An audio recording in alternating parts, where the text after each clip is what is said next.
Donc, mon compte résultat dans Power BI, quel intérêt? Ce webinaire, je vais le découper en deux. D'abord, je vais vous faire une découverte ou un rappel de ce qu'est Power BI. Ah, j'arrive pas. D'accord, il y a de l'écho, mais. D'accord, ok. C'est bon, on me dit que c'est bon maintenant. Ok. Donc, ce que je disais, c'est qu'on va découper en deux. D'abord, je vais vous parler de ce qu'est Power BI rapidement, et puis après, je vais vous montrer comment on peut intégrer le compte résultat dans Power BI. Et comme je disais, il y aura une session de questions-réponses à la fin, et en fin aussi de webinaire, je vous partagerai les fichiers qui m'ont servi d'exemple. Alors, quelques mots sur Power BI. Alors Power BI, c'est quoi? Power BI, c'est un outil de data vis, de data visualisation, de business intelligence, on va l'appeler de manière différente, qui est, en gros, on va faire des tableaux de bord qui vont être automatisés, au refresh automatisé, et on va le publier sur le cloud. Ce qui veut dire que ça va être accessible sur mobile, sur tablette, sur PC, sur Mac, donc c'est multi-plateforme. Alors, ça fonctionne comment? Power BI va se connecter à vos exports CSV. Alors, ce n'est pas forcément le plus pertinent. Le mieux, quand on peut, c'est d'aller au cœur de vos outils. Et donc, par exemple, si vous avez un Sage, un ERP qui utilise une base SQL, on se connectera directement à la base SQL pour avoir tout l'historique et pour avoir tout le détail de données possibles. Et si vous utilisez un outil full SaaS comme Salesforce, on pourra se brancher sur les API pour récupérer les données. Alors, une fois qu'on a récupéré les données, on va nettoyer ces données. Vous savez, quand vous ouvrez un fichier CSV qui a des espaces, qui a des points à la place des virgules dans les séparateurs de décimales, bref, il n'y a rien qui est reconnu, donc on nettoie ces données pour avoir une base propre. Et ensuite, je vais choisir quelles sont les colonnes que je vais importer et quelles sont les lignes, parce que je n'ai pas forcément envie d'avoir tout l'historique, que je souhaite importer. Une fois qu'on a récupéré ces tables, on va modéliser. On va modéliser, ça veut dire qu'on va mettre des liens entre les tables. Par exemple, si vous avez une table de factures et une table de clients. Si vous voulez répondre à la question quel est mon chiffre d'affaires émis sur le sol français, vous devez faire un lien entre la table de factures et la table client où se trouve l'information sur le sol français. Cette modélisation aussi, on va créer ce qu'on appelle les mesures. Les mesures, par exemple, c'est le chiffre d'affaires. Le chiffre d'affaires, c'est quoi la définition? Je vais peut-être aller sur la table ligne de facture, voir total hors taxe, et je vais prendre la somme. Une fois qu'on a fait cette modélisation, il faut réaliser l'interface utilisateur qu'on va essayer de faire la plus ergonomique possible. Et puis ensuite, on publiera ce rapport dans le cloud en paramétrant la fréquence de refresh, puisque l'idée c'est quand même d'avoir un refresh autonome. Et on va aussi paramétrer la sécurité. Alors, qui peut accéder à ce rapport? Mais pas simplement, on peut aussi compartimenter l'accès aux données, et ainsi vous faites un rapport global, et si vous ne voulez pas que le manager de la BU1 voit les données de la BU2, vous pouvez le paramétrer. Enfin, Power BI fait partie de la suite Office 365, qui maintenant s'appelle Microsoft 365. Pas de panique, si vous n'avez pas Office 365, Power BI marche très bien de manière autonome. Si vous avez Office 365, vous aurez des intégrations supplémentaires. Ça sera vraiment la cerise sur le gâteau. Alors, plutôt que de vous montrer des écrans un peu théoriques, on va aller voir un premier exemple de rapport Power BI. Alors, ce rapport Power BI, c'est un rapport de vente, d'accord? Les données sont dans le cloud. Là, j'ai pris les 4 derniers mois qui sont ici. Alors, on a le revenu de l'année, 33,6 millions, et on a le revenu de l'année dernière. Bon, il y a un sacré écart, bon, c'est un jeu de test. Voilà. Ce qui est intéressant, c'est que vous allez avoir un tableau de bord clair, donc vous avez une vue par division, une vue par client, une vue par produit et une map géographique. Alors la première chose que j'ai faite dans ce Power BI, c'est d'avoir un tooltip qui, par survol, va vous donner les écarts par mois par rapport à l'année dernière. Ok. Alors vous pouvez vous poser la question, TSNC Directly to America, j'ai perdu 913K par rapport à l'année dernière, je voudrais en connaître le détail. Et c'est là où Power BI est pertinent, vous allez cliquer et tout va se mettre à jour. Vous avez le détail par division, vous avez le détail par produit, donc on retrouve ces 913K qui sont montrés par produit. Donc le manager va lui-même rechercher, les écarts lui-même. Donc il va scénariser ses recherches et pour trouver quelles sont les actions correctives qu'il a à mettre en place. Alors, des choses assez sympas avec Power BI. Et là, voilà, ce sont des choses qui sont faites de manière assez propre. Vous pouvez copier un visuel. Donc on va revenir dessus. Ça peut prendre un peu de temps. Donc, mais il y a quelque chose qui est sympa, c'est que ce visuel, quand vous allez le coller dans un email ou ailleurs, non seulement vous avez la copie d'écran, vous avez le lien vers votre copie d'écran, votre lien Power BI, hein, et vous avez votre contexte. Il vous dit, voilà, j'ai filtré sur l'année 2020 de ce mois à ce mois-là, etc. De la même manière, si vous avez Teams, vous allez pouvoir initier avec votre manager une conversation dans Teams. Donc par exemple, là, si j'ai envie de discuter avec Juliette, je peux lui dire, écoute-moi Juliette, je comprends pas, j'ai un écart sur ce produit-là, on n'avait pas dit ça, est-ce que tu pourrais m'expliquer? Je suis assez surpris par le résultat. Donc vous entamez une discussion, donc Power BI permet aussi de communiquer avec votre manager.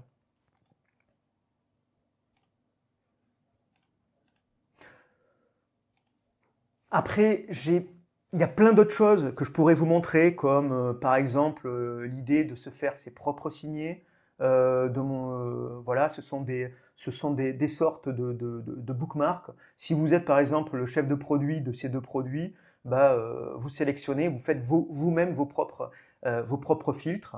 Ça peut être intéressant ou pas, selon les entreprises. Mais vraiment, il y a vraiment d'autres intégrations qui sont vraiment intéressantes à vous montrer, mais je ne peux pas vous les montrer maintenant, ça serait beaucoup trop long. Donc, en résumé, Power BI, c'est un outil qui est souple, qui s'adapte à beaucoup de situations et beaucoup de systèmes d'information qui peuvent même être hétérogènes. Il est sécurisé. Pour moi, Microsoft Azure, là où on publie Power BI, est extrêmement sécurisé au point qu'il a même des certifications pour publier des données médicales. C'est très puissant. Ce que je viens de vous montrer, il y aurait eu 30 à 40 millions de lignes derrière de vente, vous auriez conservé la même fluidité. C'est intégré. Alors là, je vous ai montré à la suite Office 365, je vous ai montré l'intégration Teams, mais il y a d'autres intégrations possibles qu'on va voir dans la suite quand on s'appuiera sur l'exemple du compte résultat. Il est lisible et ergonomique. Alors, c'est comme quand on crée un Excel, ça dépend aussi du créateur, mais on a la possibilité de produire des tableaux clairs. Ensuite, il est économique. Il est économique pour plusieurs raisons. La première des raisons, c'est que vous avez une mise à jour autonome. Voilà. Moi, je vois souvent des managers qui ont Excel ouvert toute la journée, qui font des mises à jour à la main. Bon, les managers, s'ils ont des mises à jour autonomes, ils vont retourner au management, donc c'est du temps gagné, c'est de l'argent gagné. De plus, si les managers disposent de mises à jour rapides, fréquentes, ils vont pouvoir prendre des actions correctives beaucoup plus rapidement Donc, ça sera aussi une source d'économie. Et enfin, le produit lui-même est un produit qui, à mon sens, a beaucoup de valeur par rapport au prix, puisque la version Power BI Pro par utilisateur, qui est la version phare de Power BI, qui permet de travailler avec 30 à 40 millions de lignes, est à moins de 10 euros par utilisateur et par mois, et ce, que vous ayez un rapport ou plusieurs rapports, et que vous soyez consommateur de données ou créateur de Power BI. Donc on est vraiment dans un tarif qui est très raisonnable. Si jamais vous avez un cube dont la taille est hors norme, Power BI Premium vous permettra de prendre en charge ce type de projet. C'est quand même quelque chose qui est assez rare.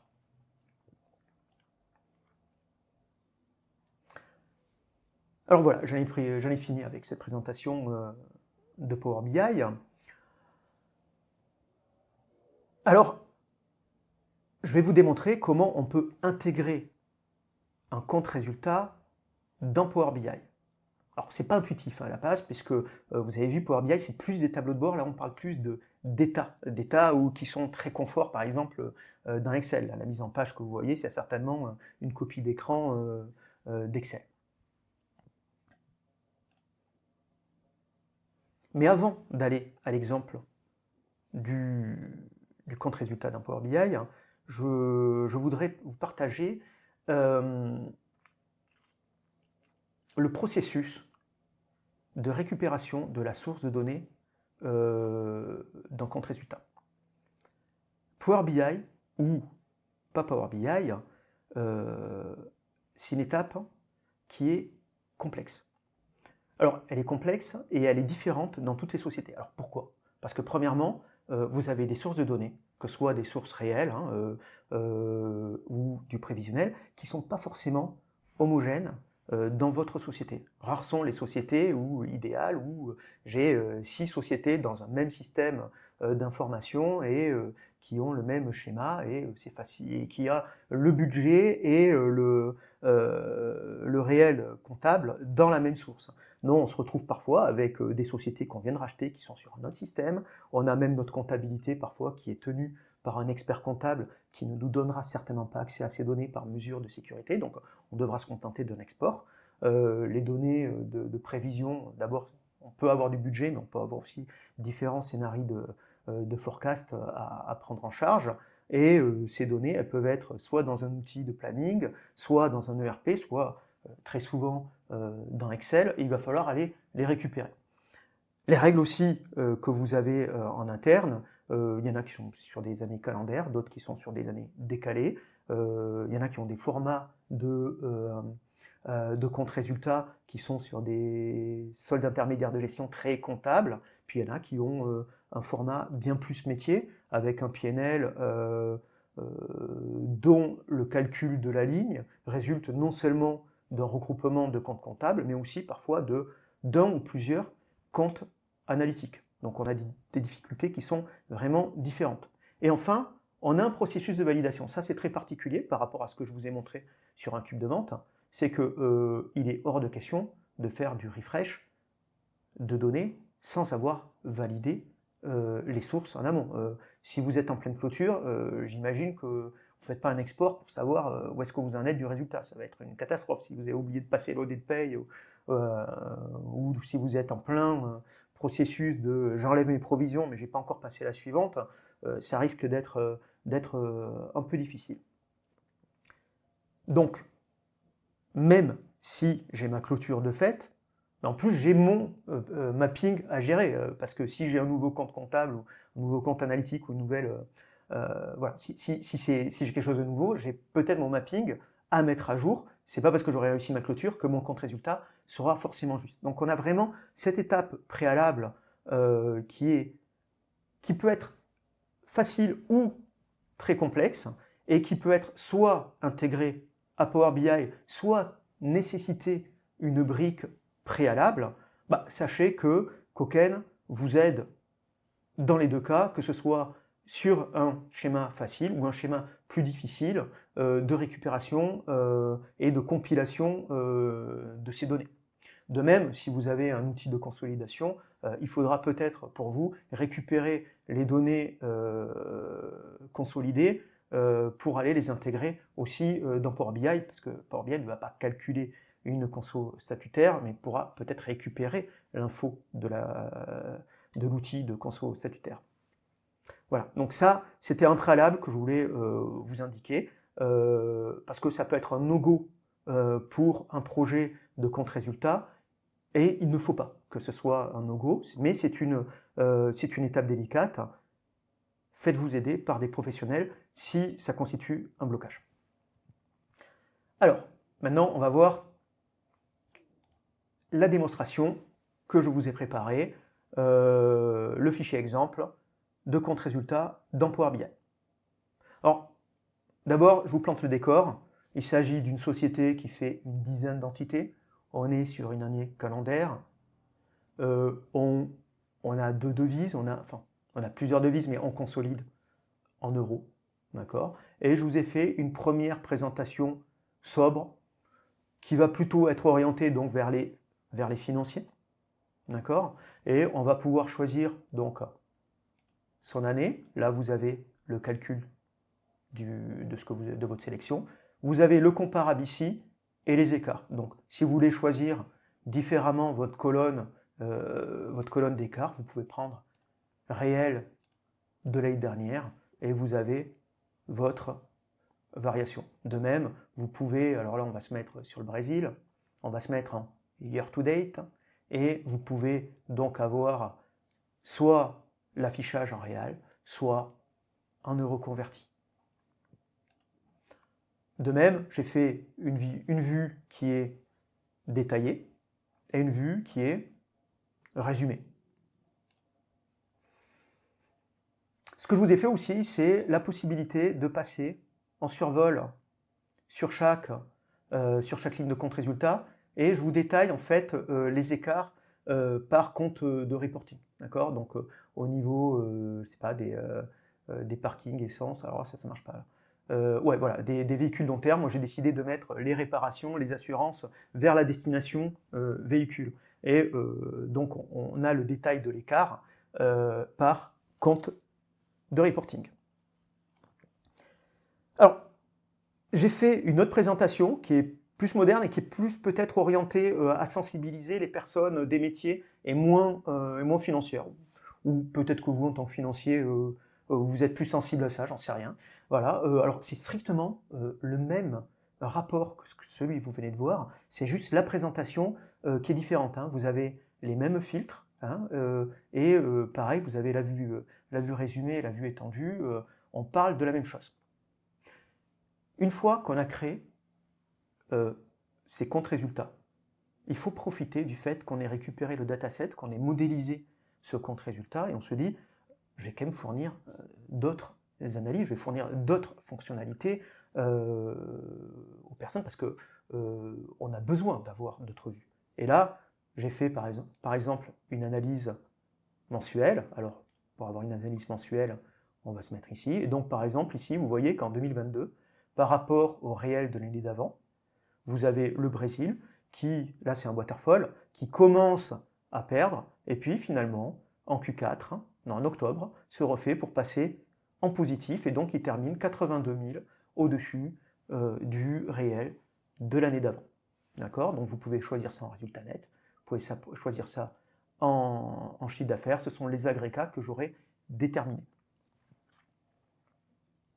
De même, ça peut être bien de comparer les entités. Donc là, c'est plutôt une vue benchmark entre entités et j'essaie de détecter où sont mes écarts par rapport. Allez, on va faire les écarts par rapport au budget. Ça ne change pas grand-chose d'ailleurs. De Q4. D'accord ? Voilà, là, j'ai directement sur mon EBE mon écart par rapport au budget et j'ai un sacré problème sur la Grèce et sur la Belgique, et je crois que c'est l'Irlande. Voilà, donc ça, ce sont des analyses qui sont pré-paramétrées. Maintenant, je vais vous montrer une analyse que vous allez pouvoir faire vous-même. Voilà, donc là, on se retrouve avec un écart de moins 1 million sur Q4 et vous posez la question, mais où sont mes écarts? C'est ce que vous recherchez souvent. Donc ici, essayez de projeter à votre propre cas, hein, tout est paramétrable, hein, donc voilà, c'est comme un fichier Excel, on se construit celui sur mesure qui va bien avec notre modèle de société. Donc là, on va aller prendre le compte de reporting et je vais aller regarder mes écarts et je vais m'intéresser à un ou deux écarts. Allez, allons voir celui-là. Je vais prendre par entité, je vais voir par exemple, sur la Belgique, il y a un problème, et je vais aller voir par mois cet écart. Alors ce qui est pas mal, c'est qu'une fois que vous êtes ici, vous pouvez naviguer rapidement. Plus ou moins rapidement. Voilà. Il est un peu lent, moi, je trouve, aujourd'hui. Voilà. Donc, c'est assez intéressant, ce genre de choses, parce que là, dans un report comme ça, ce n'est plus, je ne vous impose plus une manière de voir les choses, c'est vous-même qui allez rechercher les écarts, et souvent, ça vous arrive qu'un DG vous dise « mais moi, je ne comprends pas d'où vient l'écart », et là, vous allez chercher à travers ces arborescences où sont les écarts. Voilà. Vous aurez pu très bien démarrer, au lieu de démarrer par compte, vous aurez pu directement démarrer par entité. Hein. Voilà, si ça avait un sens pour vous. Hein. Tout dépend quel est votre mécanisme de pensée à ce moment-là.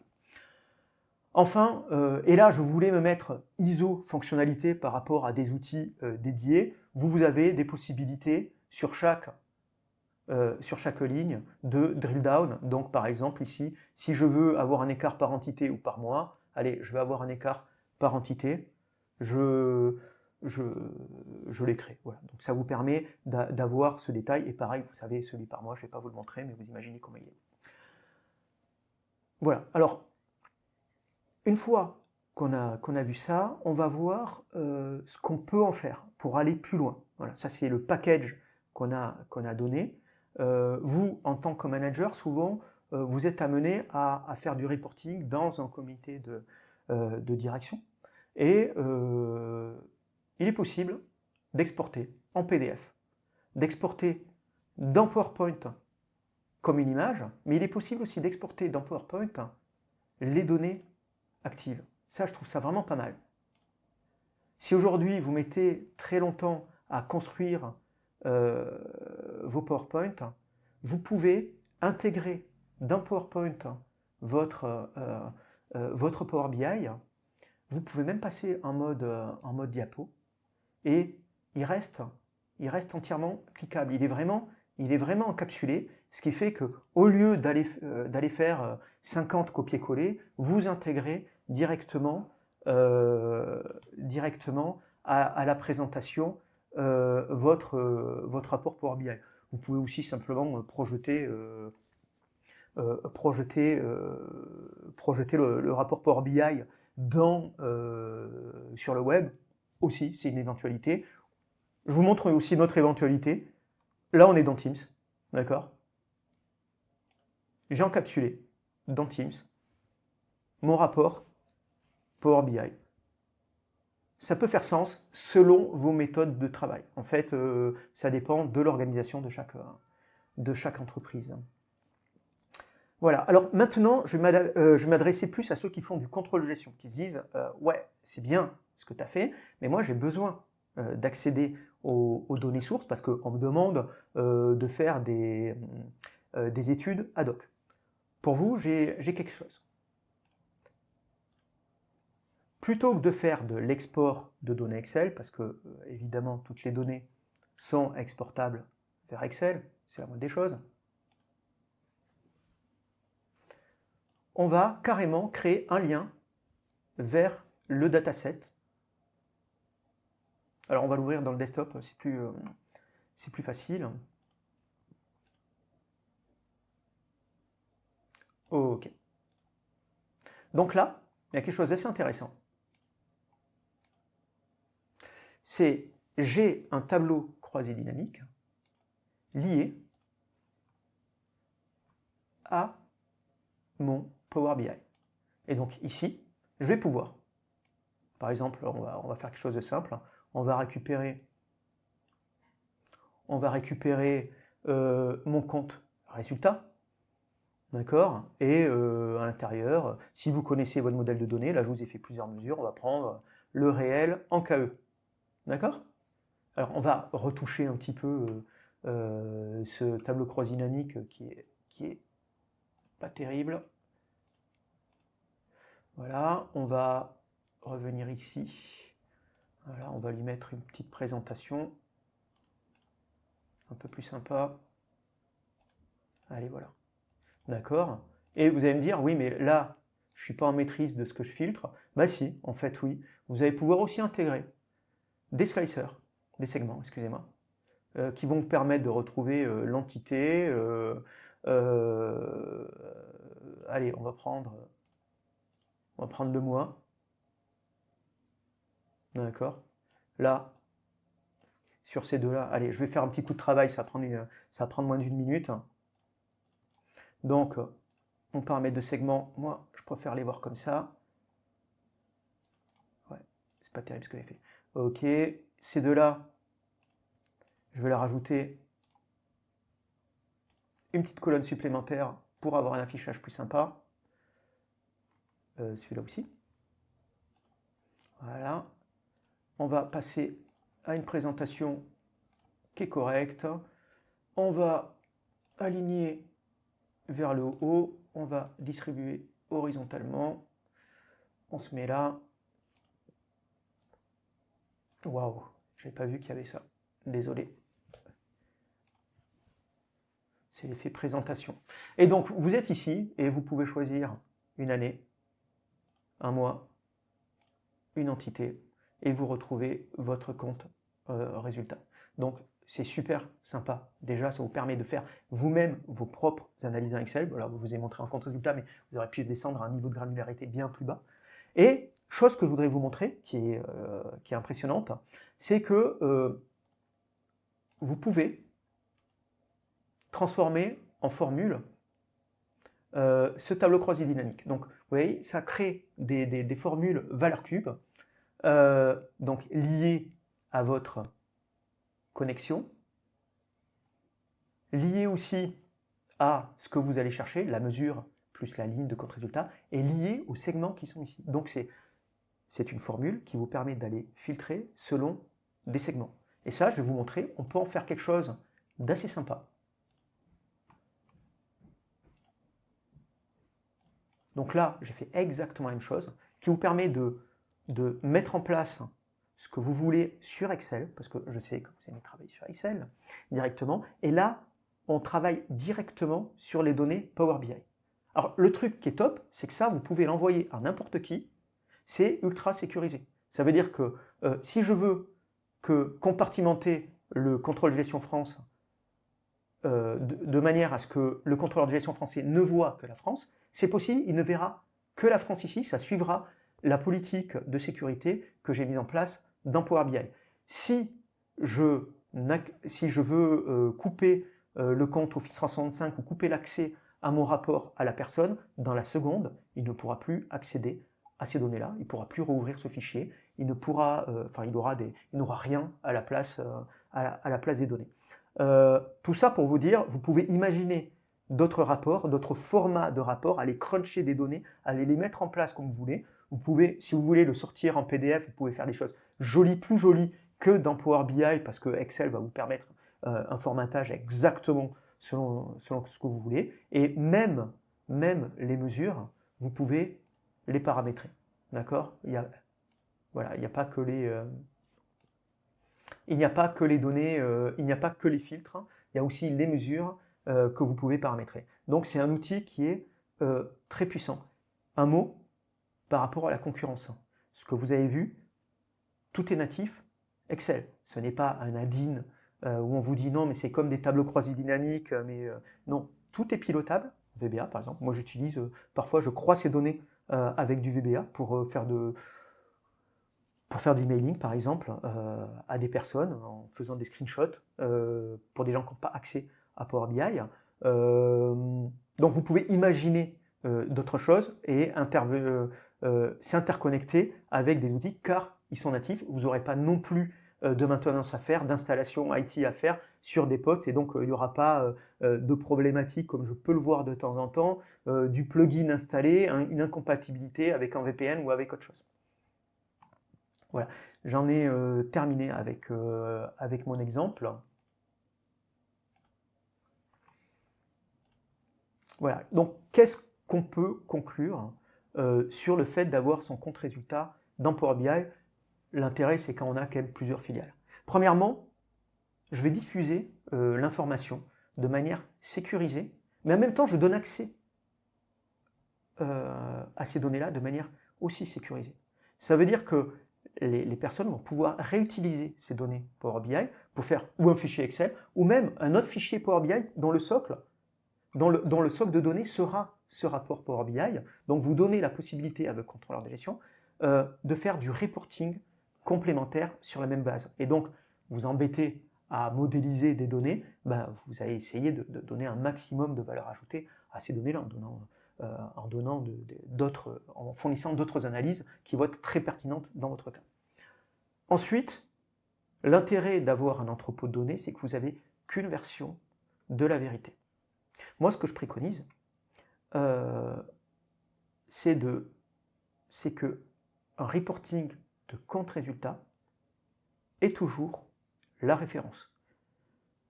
On connaît tous les clôtures où finalement on passe une dernière écriture à la fin et puis on oublie de renvoyer, on ne consolide pas forcément cette info-là. Vous arrivez en réunion, vous avez des écarts et la réunion discute des écarts plus que des chiffres mêmes.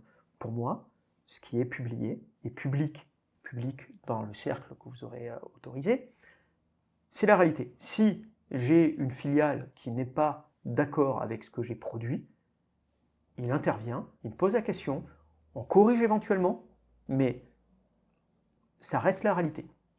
Alors, comme ça évite ces batailles de chiffres et le niveau de maturité du management est largement au-dessus. Au niveau de la capitalisation, pour moi,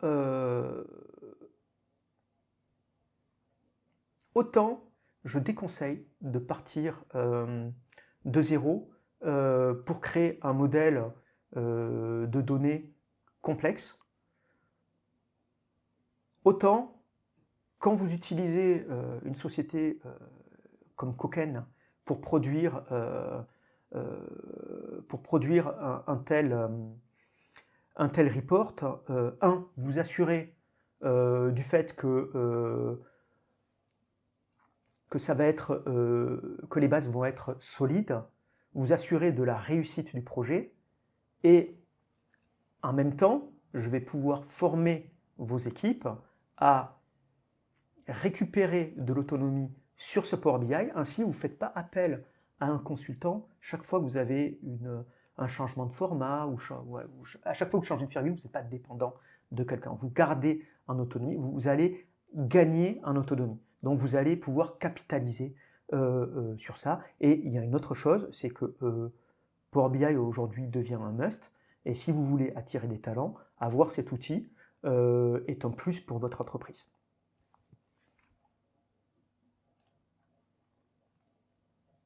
Enfin, on aurait pu utiliser d'autres méthodes pour publier un compte résultat. Et je vous explique pourquoi je pense que Power BI est la plus pertinente. Premièrement, c'est une solution qui est hyper souple et scalable. Deuxièmement, au niveau sécurité, c'est un bonheur. Pour les DSI aussi, c'est un bonheur parce que ça s'appuie sur l'Azure Active Directory.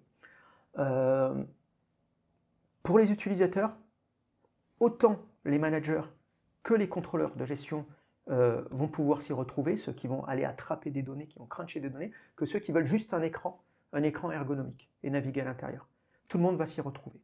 Et enfin, pour moi, l'argument massue, c'est que si on crée un rapport, c'est pour qu'il soit partagé et vu. Un compte résultat, c'est pas l'évangélisation des comptes résultats au sein d'un comité de direction, c'est pas la chose la plus facile.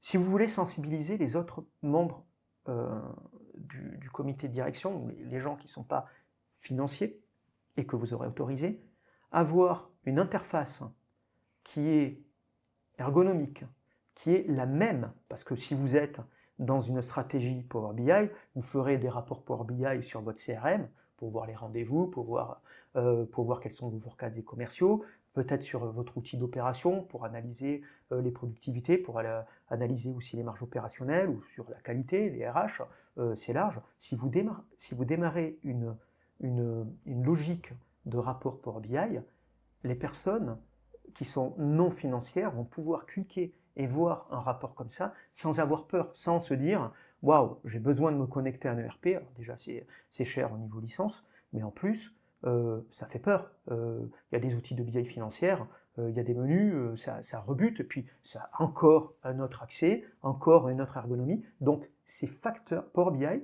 c'est un facteur d'adoption qui est très fort. Et si on fait ces rapports-là, c'est pas simplement pour les garder pour nous, c'est pour les partager. C'est pour ça que moi, je pense que Power BI, c'est la solution pour publier un compte résultat dans un contexte de TI ou même de grandes sociétés. 30-40 millions de lignes, ça laisse quand même voir. Alors voilà, là j'en ai terminé avec le webinaire. On va passer aux questions-réponses, s'il y en a. Je vous l'avais promis, je vous partage mon exemple. Alors, je pense que Juliette va copier-coller ce lien-là dans le chat. Alors, je l'ai mis sur mon site. À droite, vous pouvez télécharger le package de fichiers. À gauche, j'ai fait une petite vidéo de 10 minutes pour que vous puissiez prendre possession du package, parce c'est un peu technique, et il y a des liaisons entre fichiers. Ce package, il comprend quoi? Il va comprendre le fichier de compte résultat, donc Power BI, pour la version desktop, est gratuit, hein, donc vous pouvez télécharger et l'essayer. Les données sources, exemple, avec du paramétrage, vous verrez que j'ai fait quelque chose qui permet d'hériter le paramétrage de Power BI. Voilà, j'ai fait deux, trois petits trucs. Et le fichier de compte résultat permanent, celui que je vous ai partagé, vous savez, c'est le fichier Excel avec les valeurs cubes qui sont liées aujourd'hui à mon dataset, donc ça ne marchera pas chez vous, mais si vous publiez chez vous, je vous indique dans ma vidéo comment le lier à vos données. Voilà. Voilà, j'espère que ça vous a plu, je vous remercie beaucoup de m'avoir écouté, et je vais passer aux questions-réponses, si j'y arrive, parce que c'est un peu technique, je n'ai pas l'habitude de faire des webinaires. Ok. Juliette. Alors, est-ce que, Juliette, tu peux poser des questions s'il y en a ou pas? Ou s'il n'y en a pas, c'est pas un drame. Donc oui, je vois qu'il y a est-ce que je peux avoir le lien du fichier? Et je vois que Juliette l'a mis ici. D'accord? C'est ce lien. Est-ce que je peux faire comme ça? Voilà, c'est le lien qui est ici. D'accord?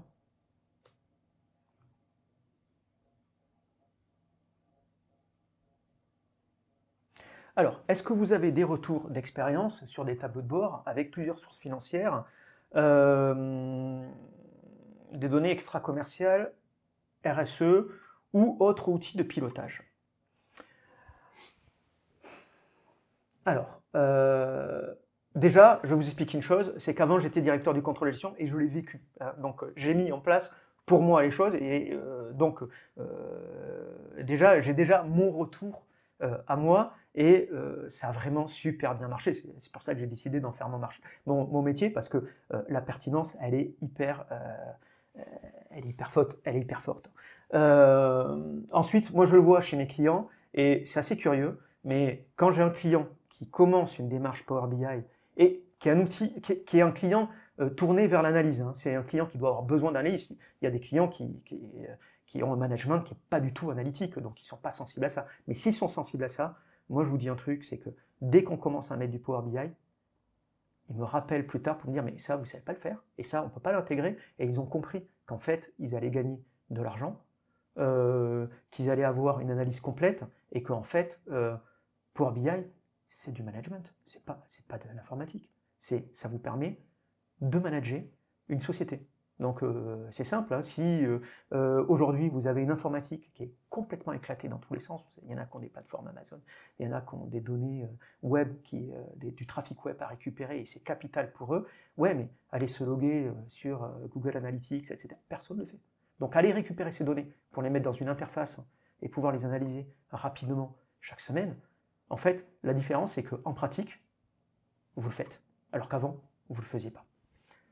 Alors à BipsDB, combien de temps peut prendre une mise en place de reporting via Power BI? Alors, ça peut être soit très rapide. La question à vous poser, c'est derrière Power BI, il y a souvent du contrôle de gestion. Par exemple, on me demande parfois du calcul de marge. Ouais, mais personne n'a jamais modélisé le calcul de marge avant. Personne ne sait comment mettre en place des processus, voire il y a des évolutions à mettre en place dans les systèmes d'info. Là, Koken sait vous aider aussi, mais si vous êtes prêt et mature et que vous avez déjà, par exemple, un reporting Excel qui est déjà, où vous avez déjà tous vos calculs, le passer sur Power BI, ça peut être l'affaire de 5 jours. Ouais, je pense qu'en 5 jours, on peut faire vraiment des miracles. Mais comme je vous le dis, attention, souvent, la modélisation nécessite une approche contrôle de gestion. Ça veut dire, la première fois qu'on essaie de faire un calcul, on s'aperçoit qu'il nous manque des choses. Voilà. Ok, est-ce que j'ai... alors, comment se positionne Power BI, le BI, par rapport à Query et Pivot? Alors, très bonne question, Christophe. Alors, il y a un truc qui est super cool dans Power BI, c'est que la brique préparatoire, là, que je vous ai montré tout à l'heure, c'est Power Query. Power Query, alors, tout petit peu plus évolué, mais un poil. Le modèle, c'est du Power Pivot. Donc, ce qui va vous manquer, c'est l'aspect publication, cloud, mais l'intérêt, c'est que Power Pivot, pour accéder aux données Power Pivot, elles ne sont pas publiques, alors que là, vous l'hébergez dans le cloud et elles sont toujours disponibles et elles s'automatisent automatiquement. Il n'y a pas besoin d'ouvrir et de mettre à jour un fichier. Là, elles sont mises à jour automatiquement, on n'a plus besoin de faire ça. Alors, pour un contrôleur de gestion, ça peut être anxiogène de se dire oh, on n'a plus besoin de moi. Mais en fait, vous passez à un autre positionnement. Vous passez à un niveau de question, pourquoi on a ces résultats? Ou je maîtrise mieux que les autres la modélisation, donc je suis capable d'expliquer pourquoi il y a des marges qui sont supérieures d'un côté, parce que finalement, quand on répartit les coûts fixes, on a choisi cette clé de répartition, et peut-être qu'elle n'est pas juste pour ce client-là. Et donc je remets en question, peut-être qu'on voit moins 10% de marge, mais qu'en fait, on est à plus 10%, parce que si on choisissait cette clé de répartition qui est plus juste dans ce cas-là, on gagnerait quand même sur ce client-là. Je ne sais pas. Et le contrôleur de gestion va se positionner plus sur l'analyse que sur la production de données. C'est ça qui va changer en fait avec Power BI. Question, je suis au Cameroun et il est possible de l'intégrer dans ma gestion. Je suis utilisateur de Sage. Oui, alors Sage, j'ai déjà essayé la 100, la 1000, notamment s'il y a du SQL. Oui, ça s'intègre très facilement. Voilà. Il faut accéder aux données Sage, donc souvent qui sont sur du SQL. Il y a une petite gateway à mettre en place pour pouvoir le connecter depuis le cloud, afin d'avoir une mise à jour sécurisée. Vous pouvez vous rapprocher de moi ou de Juliette pour voir. Déjà, on peut échanger, hein, c'est gratuit. Moi, ça me fait plaisir de toute façon de discuter avec des gens et voir les différents niveaux les différentes difficultés que vous pouvez avoir, les particularités plus que les difficultés en fait, que vous pouvez avoir. On fait un échange, on voit si on va plus loin ou pas, ou si c'est pertinent. Mais voilà, moi ce que je trouve, c'est qu'au Cameroun, vous êtes très dynamique. J'ai plusieurs Camerounais qui sont là. Je suis impressionné par les Camerounais. Ok, alors il y a aussi cette question, sommes-nous autonomes pour utiliser ces reportings? Alors, premièrement, l'utilisation, c'est-à-dire cliquer, oui, vous êtes autonome. Vous avez vu, l'interface, elle est vraiment assez user-friendly. Maintenant, démarrer de zéro, surtout si vous n'utilisez pas Power Pivot, Power Query, et dire je veux mettre en place une BI, Power BI, c'est quand même assez difficile. Les premiers glisser-déposer sont faciles, mais à partir du moment où on se dit je veux faire exactement ce que je veux, c'est bien plus compliqué, hein, si on veut faire un comparable par rapport à l'année dernière, mixer les mesures, ne pas faire n'importe quoi, enfin avoir un modèle propre. C'est assez compliqué, c'est pour ça que moi ce que je préconise, c'est de s'appuyer sur un pro, et après, moi la formation, je ne la fais pas à des gens inconnus, je la fais à mes clients, parce que je crois à ce système-là, c'est-à-dire démarrer de zéro, j'y crois pas, mais démarrer d'un système déjà fait, et d'ouvrir comme ça la possibilité d'intégrer, de se mettre à Power BI dans un domaine précis, et non pas dans un domaine étendu, parce que vous n'allez pas connaître tous les connecteurs, toutes les bases de données, etc. Donc là, c'est bien plus facile, et là, le facteur de succès pour que les gens prennent possession de Power BI, il y a beaucoup plus de réussite. C'est pour ça que je dis qu'on va capitaliser. On va capitaliser parce que je sais que les contrôleurs de gestion vont passer les étapes pour prendre possession de Power BI. Ce que ne vous permet pas d'autres outils où on vous dit non, ça c'est l'affaire des consultants. Et dès que vous changez une virgule, vous appelez les consultants. MyReport est-il un passage utile avant de passer sur Power BI? Alors écoute, Christophe, je ne connais pas suffisamment MyReport pour passer, pour répondre à ça. Pour moi, Power BI se suffit à lui-même et n'a pas besoin d'autres outils de reporting. Alors, bonjour, peut-on versionner les tableaux de bord? Ah, ça c'est compliqué. Peut-on versionner les tableaux de bord? Alors, à la base, non. Maintenant, rien ne vous empêche dans la source de données, quand vous produisez la source de données, d'historiser. Moi, j'ai des clients qui m'ont demandé aussi d'historiser. Alors, je leur ai dit, ok, ce qu'on va faire, c'est qu'on va l'ouvrir par Excel, comme je vous l'ai montré, et on crée une historisation, on fait un copier-collage valeur qu'on va stocker, etc. Mais par défaut, l'historisation, soit elle est dans les tables sources que vous allez créer, donc à l'import, mais dans Power BI, c'est par défaut, je veux dire, c'est pas trop fait pour ça. Je n'ai pas envie de vous mentir et vous raconter n'importe quoi. Non. Maintenant, selon votre cas, on peut en discuter et se dire, ah ouais, mais dans votre cas, on pourrait faire ça, ça et ça. Voilà. Et comment convaincre les dirigeants à adopter Power BI dans leur procédure? C'est vraiment la super question. Moi aujourd'hui, je vais vous expliquer comment j'ai mis Power BI en place. Moi, les dirigeants, ils ne voulaient pas de Power BI. Et dès 2016, c'était en version gratuite. Et avec Habib, que vous avez vu au-dessus, hein, on ne va pas se mentir, c'est mon ancien collègue avec qui j'ai fait beaucoup de choses. Très compétent, monsieur Habib. On a pris la version gratuite et on a mis en place Power BI. Comme c'était gratuit, je l'ai donné au management.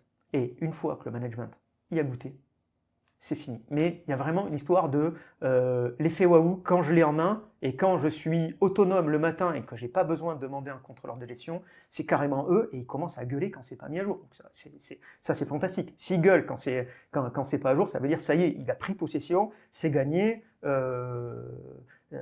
C'est absolument génial. Donc je pense que leur montrer des démos, voir une démo, vous provoquez une démo avec quelqu'un comme moi qui a l'habitude de discuter avec des DG ou des directeurs financiers. Moi-même, j'étais directeur de contrôle de gestion, comme je vous disais, donc j'ai eu l'habitude de naviguer dans ces eaux-là. Je pense vraiment que faire une démo, c'est bien.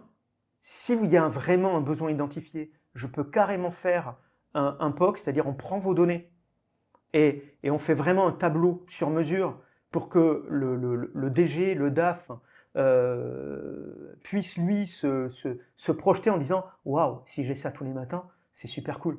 Et ça, je pense que c'est vraiment la prise de possession qui va de ça. Et on peut organiser un rendez-vous comme ça avec les personnes qui dirigent votre société et discuter et voir aussi comment eux ils managent aujourd'hui. Est-ce qu'ils managent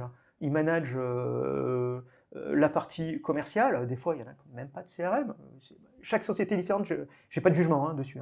Donc, leur parler de tableau de bord commercial alors qu'ils n'ont pas de CRM, ça n'a pas de sens. et qui sont focus par exemple sur les opérations. Mais sur les opérations, ils ont par exemple un ERP de niche, et le ERP de niche, moi ça m'arrive pour certains clients, autant il est hyper fonctionnel, autant il n'y a rien comme reporting. Ils étaient à l'aveugle, ils se retrouvaient avec des clients qui avaient 130 ans, ils ne se rendaient même pas compte qu'ils avaient ça, parce qu'ils saisissaient au kilomètre depuis des années, ils n'avaient aucune vue. Et donc le jour où je leur donne des yeux, évidemment, eux ils se disent « Waouh, c'est absolument génial, c'est ça qu'on veut ». Voilà, et eux ils me demandent souvent de rajouter de la vue parce qu'il y a une valeur ajoutée pour eux. Donc vraiment, essayer d'imaginer le tableau de bord qui va être pertinent pour eux, c'est peut-être ça où on va avoir la plus grande force de conviction. Voilà, moi je crois qu'on est bon au niveau des questions. J'ai dépassé. Je suis désolé, je suis complètement désolé d'avoir dépassé. Je vous remercie pour votre attention et pour votre dynamisme dans les questions. Voilà, donc si vous avez envie d'aller plus loin, n'hésitez pas à nous contacter, voilà, ou à prendre rendez-vous directement. Je crois que Juliette, est-ce que tu peux poster le lien pour prendre rendez-vous? Voilà, ben voilà, et elle est parfaite, Juliette. Voilà, donc si vous avez envie de prendre rendez-vous et d'échanger, n'hésitez pas. Vous bloquez un créneau d'une demi-heure, on échange et ça ira. Merci beaucoup, merci à vous et je vous souhaite une bonne journée. Merci, merci pour ces compliments. Au revoir, merci.